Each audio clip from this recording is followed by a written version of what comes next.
कभी सोचा है कि भारत को चलाने वाले दिमाग आखिर चुने कैसे जाते हैं? चलिए आज इसी पर बात करते हैं। हम गोता लगाएंगे यूपीएससी सिविल सेवा परीक्षा की दुनिया में, एक ऐसा इम्तिहान जो सिर्फ इम्तिहान नहीं बल्कि लाखों लोगों का सपना है। अच्छा, इस सफर की असलियत समझने के लिए ना बस एक नंबर पर ध्यान दीजिए, 0.078%। जी हाँ, बिल्कुल सही सुना। बस इतनी सी है इस एग्जाम की सक्सेस रेट। ये छोटा सा आंकड़ा है, लेकिन इस चैलेंज का पहाड़ जैसा साइज बता देता है। तो सवाल उठता है कि ये सिविल सेवा परीक्षा यानी सीएसई आखिर है क्या चीज? बिल्कुल आसान शब्दों में समझें तो ये भारत सरकार की सबसे बड़ी रिक्रूटमेंट एग्जाम है, जिसे कंडक्ट कौन करता है? यूपीएससी। और इसका मकसद बिल्कुल साफ है, देश के लिए सबसे काबिल, सबसे बेस्ट अधिकारियों को चुनना। इस परीक्षा को पास करने का मतलब पता है क्या है? इसका मतलब है भारत के स्टील फ्रेम का हिस्सा बन जाना, मतलब उस परमानेंट ब्यूरोक्रेसी में शामिल होना जो देश के शासन की, उसके गवर्नेंस की एकदम रीढ़ की हड्डी है। सरकारें आती हैं, जाती हैं, लेकिन देश को यही फ्रेम चलाता है। जरा इमेजिन कीजिए, आईएएस बनकर किसी पूरे जिले की किस्मत बदलना, या आईपीएस बनकर लॉ एंड ऑर्डर की कमान संभालना, या फिर आईएफएस बनकर पूरी दुनिया में इंडिया को रिप्रेजेंट करना। देखिए, ये सिर्फ जॉब्स नहीं है, ये जिम्मेदारियां हैं, देश की पॉलिसीज को ग्रास रूट लेवल पर, जमीन पर उतारने की। अब बात करते हैं इस प्रक्रिया की। ये कोई स्प्रिंट नहीं बल्कि एक मैराथन है, एक बहुत लंबी मैराथन जो लगभग 1 साल तक चलती है। 3 स्टेज वाली एक बेहद मुश्किल और थका देने वाली रेस। इस मैराथन में 3 मेन पड़ाव आते हैं। पहला है प्रिलिमिनरी एग्जाम या प्रीलिम्स। ये एक तरह का स्क्रीनिंग टेस्ट है जो लाखों की भीड़ को छांटने का काम करता है। फिर आता है मेन एग्जाम, जहां ज्ञान की गहराई परखी जाती है। और आखिर में पर्सनैलिटी टेस्ट यानी इंटरव्यू, जहां आपके व्यक्तित्व की कसौटी होती है। असली चुनौती तो सच कहूं तो मेन एग्जाम ही है। ये सिर्फ रटे रटाए ज्ञान का टेस्ट नहीं है, ये आपके विश्लेषण और समझ की गहराई का इम्तिहान है।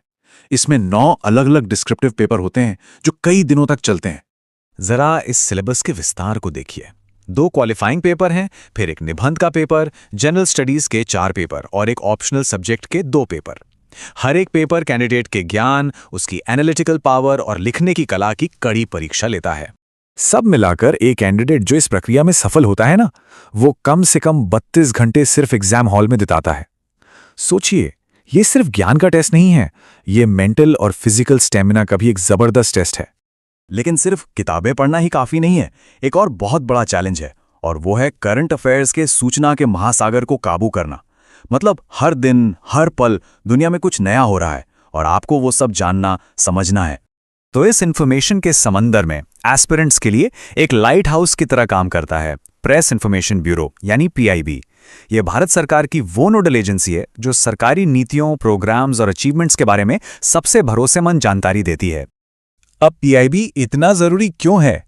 भाई, सबसे पहली बात तो ये कि यहां गलत जानकारी का कोई रिस्क नहीं, 0। सब कुछ ऑथेंटिक होता है। अर्थव्यवस्था के ऑफिशियल आंकड़े, नई पॉलिसीज की बारीकियां और इंटरनेशनल रिलेशंस पर सरकार का क्या स्टैंड है, ये सब सीधे यहीं से मिलता है, जो सीधे एग्जाम में काम आता है। पर इसमें भी एक पेच है। पीआईबी की वेबसाइट पर रोजाना दर्जनों अपडेट आते हैं, जिनमें से कई एग्जाम के लिए उतने जरूरी नहीं होते। इसी प्रॉब्लम को सॉल्व करने के लिए क्यूरेटेड समरीज का एक पूरा इकोसिस्टम बन गया है। ये समरीज घंटों के काम को सिर्फ कुछ मिनटों में समेट देती हैं। और चुनौती सिर्फ रोज की खबरों तक ही नहीं है। एक एस्पिरेंट को एग्जाम से पहले के कम से कम 12 से 18 महीनों के करंट अफेयर्स को कवर करना होता है।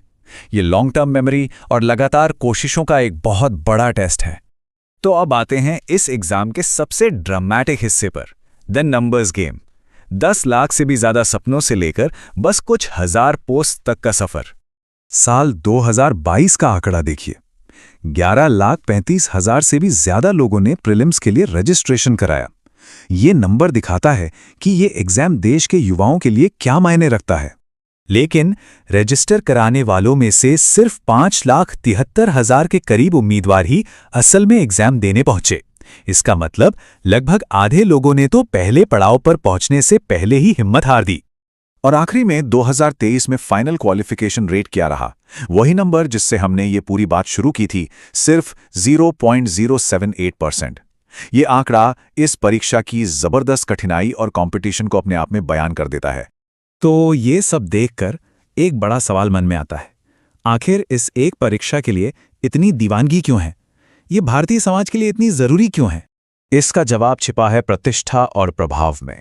ये मौका है उस स्टील फ्रेम में शामिल होने का, वो स्थायी नौकरशाही जो 1 अरब से ज्यादा लोगों के देश पर शासन करती है। ये सीधे सीधे देश बनाने की प्रक्रिया में अपना योगदान देने का एक मौका है। तो आखिर में एक सवाल के साथ बात को खत्म करते हैं। पब्लिक सर्विस के लिए ये जबरदस्त कंपटीशन एक देश के सपनों और उसकी आकांक्षाओं के बारे में क्या बताता है? इस पर सोचिएगा जरूर।